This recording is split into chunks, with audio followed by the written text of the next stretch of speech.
Welcome and thank you for joining us. You're listening to the Beyond 50 radio program. I'm Daniel Davis. On the program today, we're going to be talking about something very special. That is a person who actually reaches out and created what you'd call a little bit of magic. On the program today, we have a special guest who has certainly put her acting chops into the world of being able to entertain people from around the world. She started the Guildhall School of Music and Drama and is now a resident of the United States, starting off in Europe, can you believe it, of all things. Her special thing is that she actually reached out and started a theater group and created something special for the residents of Cambodia. I'd like to welcome to the Beyond 50 radio program today our guest, Miss Helena de Crespo. Helena, thank you for joining us here on the Beyond 50 radio program today. I am most welcome, but could I just say one little thing? Thank you for that wonderful introduction. I did not create the theater program in Cambodia. That was created about nearly 4,000 years ago. So just to put that in a bit of different perspective here. But you were a co-creator. I'm helping them survive. Okay. Yeah, I'm helping them survive. Understood. After tremendous difficulties, yeah. Well, tell us about that then. Well, I was on tour in Singapore, actually, and growing up in England, I had always been told these wonderful stories about the history of Cambodia and Angkor Wat and the pyramids and the temples, and I thought, well, probably in my life I'm never going to be this close again, and so I just got on a plane and flew up to Cambodia to see the temples, and lo and behold, driving back to my hotel from seeing Angkor Wat, there I saw this theater, obviously a theater that had been constructed on an open space on the side of the road, and so I absolutely had to go and talk to the people. The actors were sitting out on the grass. They were having some lunch at the time, and my interpreter came out with me, and I introduced myself, and we began communicating through our two languages. And when they realized that I was also a performer, it just opened the floodgates, and they began telling me more about themselves and what they were doing and what a hard time they were having. In fact, when I met them, they were literally starving. They had moved down. That was another odd thing about the meeting, because they had traveled south. The company, which is now the only touring company in Cambodia, is actually based in the north of the country, and they had come south hoping to maybe attract tourists. And that was when we met, and they begged me for help. And when I returned to the States, I felt obligated to do my best and really didn't know what to do. So I got in touch with my unions, the Screen Actors Guild and Equity and the American Federation of Television and Radio Artists, and gradually support began coming in, and gradually things began opening up for me to be able to continue helping them. First it was just food and clothing, then it was general survival, and now we are building a theater complex where they're going to have a home throughout the year, not just through the monsoon period, but throughout the year, where they'll be still able to tour, but also able to continue performing all year round. It's very exciting. Just recently, it was interesting that when we had set up to have you on our program here, for some strange reason, here I was at the public library, and I like to kind of browse through their film section, and I found a documentary that won an Academy Award in 1974 for Best Documentary, and it happened to be the documentary Hearts and Minds, which was about the story of Vietnam, the war in Vietnam, putting it in perspective of what that was really, truly all about. And I found it interesting of the timing that I would come across something like this and then have you on the program, because when people who may know about Cambodia kind of put those two together, well, Cambodia, Vietnam, that was a crazy, we really don't know what was going on, but if anybody gets the opportunity to see this, they realize here was really something tremendously misunderstood, especially from the perspective of the people who actually lived in Vietnam. Yes, and the landmines that were dropped on Cambodia at that time are still there. They are still lying around. They're carpeting the north of the country still, and the theater company, when it's traveling, has to navigate through these minefields. So that's a legacy of that era, which has been really horrifying. So now let's talk about these players in this theater that you became involved with. I mean, this is a real commitment that you've had yourself involved with. Yes, it is, and I think as time has gone by, I'm really proud of my commitment and the accident that brought it about. I feel it's not only helping to maintain and help survive a very, very ancient art form of drama, the oldest in the world, and also humanitarian. I know that lives have now been saved, and I feel humble that I've been able to bring that about. Now, tell us about your one-woman show, what that's like. Well, it's a wonderful show. It's been performed in many places. Last year I was in Ashland, and I was there for about 4.5 months with it. I won the award for Best Actress at the time, and now we're planning to bring it to Portland, opening October 16th.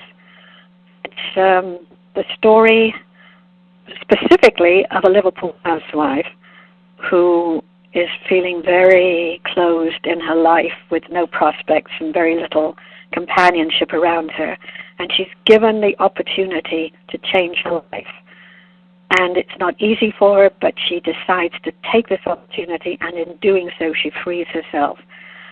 So it's a situation, although it's set in England, that people around the world can relate to. I feel that we feel confined in an unhappy state, but if we're given a chance and if we're brave enough to take the opportunity of surviving and going through into another sort of way of life, it can be happy for everybody.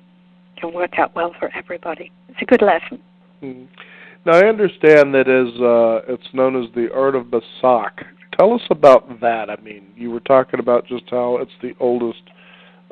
Cambodia is one of the oldest, if not the oldest, performing theater there is in the world. But what is this art of Basak exactly? Well, the Basak is what makes it unique, because the Basak, the closest parallel would be the ancient form of opera in China. Basak is a form of opera, but it's indigenously Cambodian. It doesn't exist anywhere else exactly in that form, anywhere else. And as such, it's unique. And if it had been allowed to die, which is what the Khmer Rouge were planning to make happen, then it would have been the end of this very, very ancient tradition. It's the story of the Ramayana, which is the story of Rama and Sita. It came out of Sri Lanka originally, way back about 3,700 years ago. And touring companies telling the stories, which is at the base, or the heart of the culture of Hindu countries at that time, were touring. They toured everywhere. But when they reached Cambodia, it took on another form, which became Basak. And it consists of singing and dancing and acting, martial arts. There's a great deal of tumbling, acrobatic work. It includes everything that the performer should be able to do. So it's very exciting to see, and has not been seen outside Cambodia. Which leads me to another story. The company now, through work that I have been doing of awareness and concentrating in Europe, the company has now been invited to appear at the International Theatre Festival at the end of 2012 in Kathmandu in Nepal. they will be representing their country after having been almost annihilated. They will now be, or have been, invited to represent their country on a wider stage. So it's very, very exciting what's happened. Now, I also understand, too, that this really helps provide an economic boost to that area of the country, which it can certainly use, especially amidst the strife, as you'd mentioned earlier, about landmines. I mean, we're looking at thousands of tons of bombs that probably have been dropped that are still fairly active. I mean, it's absolutely not an easy place to be living, but that's just one thing. I mean, there's child trafficking, there's disease, there's just a whole lot of things going on there. For someone like you to be able to have that special place, that opening of your heart to be able to go and say, look, here is a country that has not only tradition, but it has, its language, for instance. It's an old-growth forest that needs to be heard from, so to speak. Right. Tell us about the importance of that. Oh, it is hugely important. When the facility is finished, it will not only provide a performing area, main stage, auditorium, and so on, but living space for the performers, and also there's a small school attached and a small clinic. So medically, it will be able to provide some kind of service, at least to begin with, at least once a month for the inhabitants of that area. And the children will get some form of education. The child trafficking, the company has been able to absorb some children, the orphans that are wandering through the country, either because their parents have died of AIDS or have been blown up by the bombs. The company has been able to absorb some of them, very few. We're now supporting, I think at the last count it was 98 people in the company, and that's from children to adults, technical people, musicians, dancers, etc. And the area where the facility is located is on or just off the main arterial road in the northwest to Thailand, which is a very forgotten area of Cambodia. It's well to the north of the capital, which is Phnom Penh, and away from the tourist area, which is Siem Reap, which is where the temples are. So this whole area will be very impacted. We haven't got there yet. We're about 3/4 finished. It's still a long way to go, and I'm raising funds frantically wherever I can, trying to make it easier and to speed up the process. But the performers themselves are dedicated to this. Mm-hmm. They survive, they cling together through the rainy season, they maintain their craft when they are unable to perform. And they're still touring, and that will still go on, but there will be this main center. And for an area that has been known for nothing really except more recently fighting over a temple which is on the frontier between Thailand and Cambodia, which internationally has been acknowledged as belonging to Cambodia, but there are elements in Thailand that are attacking it. The population of this area will be so enriched, and it will become a focal point, a focus for travel, for culture, and for commerce. Performing arts always has a ripple effect affecting the commerce of a location. So, yeah, it's a tremendous goal to have and a great achievement when it's finished.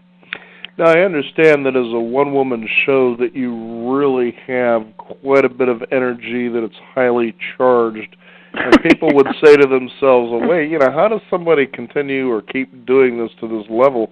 But you can see with a commitment like this, when you feel the energy of a people that are keeping their particular art alive, especially through things such as what we've been mentioning earlier, the strife that they have faced for decades. This has been going on, and yes. It's something that, well, okay, that was back in the 60s and 70s, but it's behind us. It's like, no, it's still relevant and still going on today. Just imagine if yeah. you were that person that was, in a situation like that, and you're going to just say, oh, it's all done now. Just because our focus isn't over there doesn't mean that it's finished. And I could see where you would actually grab that energy to really have the dedication to be able to keep this going and highly charged as you have for so long. Well, I have one little advantage. I was trained at the Theatre of Brit, and you mentioned the London Guildhall, and I was there, but I was also at the Royal Academy of Dramatic Art. And from there, I was launched out into the British theatre system, and we were used to doing 7 to 8 shows a week and rehearsing the next production, year in, year out. So discipline, and as far as focusing in on a performance, I was trained to do that. And as it's a one-woman show, a one-person show, it's sad because it means I don't have other actors to talk to, but also it makes me more mobile. It makes you more creative too.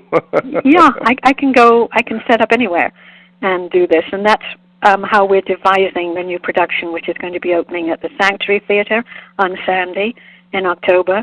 We're devising it, we're simplifying it so that it can be mobile and I can perform it on the various venues. And I will be in Kathmandu myself performing. I was meeting with the ambassador from Nepal just this weekend in Portland, and we're going to be doing the show in Kathmandu just before the end of the year, probably. I'll get there in about November, end of November. Now, what can people expect in this performance? They can expect a lot of comedy. It's very, very funny. They can expect a real manifestation of the human condition, and it's very, very entertaining. And what can I say? It's just a magnificent piece of writing by Willie Russell, who's famous for many things. He's wrote Educating Rita, and oh goodness, now I've forgotten all the shows that he wrote, but he's a very famous British playwright. And people love Shirley. The show is called Shirley Valentine, and they love Shirley. And I was performing in Ashland, which is a smaller venue, a smaller community than Portland. I'd be walking down the street during the day, and they'd say, "Oh, hello, Shirley. How are you, Shirley?" Mm-hmm. In their mind, I became Shirley. And people like to meet her, like to know her. And I love performing her. She's wonderful. She's a survivor.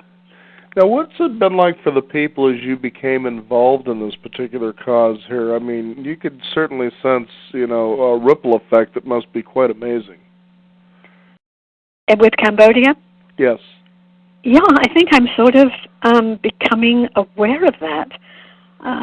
It started off as just me wanting to help fellow actors, and the art of theatre is important to me personally. I don't know how important it is to the rest of the world, really, but to me personally, and the idea that this could die, because the actors were the first people that Pol Pot killed. He made them the example of what would happen to anybody who propounded education or propounded literature or propounded religion at the time of the Khmer Rouge. So the actors were the first people to be killed, and only a few of them escaped. So he almost got his wish that this art form would finish. And to me, the fact that there are people who came out of hiding in the jungles to reestablish this art and are gradually doing it, and reestablish, because I think the image of Southeastern Asian art is the dance, for example, which also began in Cambodia initially, and the images we have, sort of Balinese dance, Javanese dance, the essence came from the teachings of these type of dancing that came out of Cambodia about 3,000, 2,000 years ago. And so to me, that represented something enormous, that this must not be allowed to die. So as far as a ripple effect is concerned, I began talking about it. and begin. We are hoping now to shoot a documentary film about the process. We're in the pre-production stage on that, and get the word out. And people do care when they realize, I think, that the humanitarian side, the survival, and the art form itself does have relevance and importance. I suppose every individual who collaborates or contributes has their own point of view on this, but that is the point of view that I try to give. They're not only saving people, they're saving an art form. Mm-hmm. Well, not just an art form, but you're also talking about a language. I mean, this is the soul of this particular country, of these people. Yes, you're right. That's, you've said it exactly. It's their soul, the heart. And that's really what has diminished its sort of export value, because it does have the language connected to it, which is exciting. I mean, it's a very difficult language. I can't pretend that I speak a word of it, and I always have to go through interpreters, which is very frustrating for me. But it's very unique, and therefore not so easy to market for a tourist attraction as the dance or music of the country. And if you go to Cambodia, and I hope many, many of your listeners will visit this wonderful country, if they haven't been there already, you will always be able to see the dance at the hotels at night or in dance forms. But the Basak, this ancient form of opera, is not so visible because of the language. And yes, it's a barrier, but it's also its greatest strength, I think, that helps it survive and maintain itself within the boundaries of the country of Cambodia. Do you think people would probably be able to relate to it if you had an element of Robin Hood involved in this? What does that mean, Robin Hood? What does that mean? Weren't you involved in the adventures of Robin Hood? Oh, me? I don't know. We need to kill the sheriff of Nottingham. Yes, I was in. I performed in the series of Robin Hood in England. Yeah, boy, you took me by surprise. Got to have fun and just kind of shake things up. After all, right. They're stepping delicately in their land. You might as well be doing the same thing here almost. But right. Now, tell us how people can find out more about getting involved in this particular project here. Well, probably the best way would be to go to my website and just put my name in, Helena de Crespo, and you'll find out something there about me. And also, if you go into the section that says News, there's full coverage, up-to-date information about the building, about the company, and means of getting in touch with me, and also of how to contribute. So thank you for that question. Mm-hmm. Yes. Mm-hmm. Now, I understand that there's a theater that's under construction, that it's very unique, unusual. Tell us about that a little bit. Well, the design is like a horseshoe, mm-hmm. and the two sides that the audience will enter, or the public will enter through the open ends of the horseshoe, and what will face them will be the stage. And behind the stage area, the performing area, they will see trees, and behind that was the first thing we constructed, which was a pond or a small lake, so that the company will always have water, and they will always have fish. They keep the pond filled with fish, so that for now, or while it's possible, the idea of being completely without food has been dealt with. And then the two sides of the horseshoe, on the right, as you come in from the road, is some of the accommodation, the rooms where people can stay, can live, and storage for the equipment. On the left, on the right as well, is where the little school is going to be. On the left is the rehearsal room, because the training for this art form has to start with young people. It's very rigorous.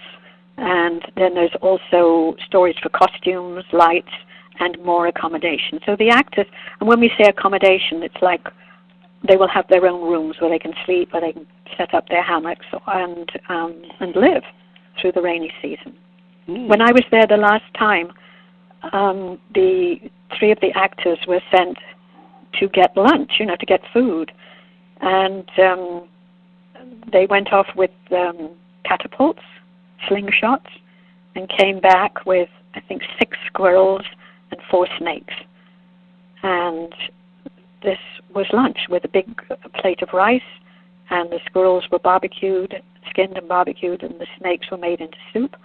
And this company, that was the food that helped them survive. And there they were all in their bedraggled state, and then they step out on stage and they look like gods in their wonderful costumes, and they're performing. So they're dedicated, and they're highly skilled. And to do the basak, they have to learn, I forget how many thousand rhyming couplets from the ancient scriptures of the writings of that time. So it's a very comprehensive way of life. Well, you certainly have filled your cup, so to speak, and this is certainly more than 24 hours in a woman's life. That's another show I did. Yeah. Well, we thought we'd kind of round things out so people would just realize, there's really a lot going on here than we ever even imagined before. Helena, if you could, for our listeners again, give out a website how people can find out more about what you're involved in here and how they can themselves contribute as well. Thank you so much. Well, my name, Helena, Helena, de Crespo, Decrespo, P for Peter, O, Helena de Crespo. Just put that in, and a whole list of stuff will come up. And if you go into the first one, my web page comes up, and then go to the section that says News, and that will tell you about my projects in Cambodia. Because this is not my whole life. I am a performer. I'm starting work on a film in the first days of August here in Portland, and so I'm pretty busy. I am pretty busy. Like I said, more than 24 hours in the life of a woman. Right. Helena de Crespo, thank you for joining us here on the Beyond 50 radio program today. Thank you so much for having me. It's been a pleasure. Thank you very much. Okay. We also want to thank you, the listeners out there, for joining us. You've been listening to the Beyond 50 radio program. Be sure to visit our website at beyond50radio.com. That's the number 50. Sign up for our free weekly e-newsletter. I'm Daniel Davis. Again, thank you for joining us, and remember, live your day in past tense.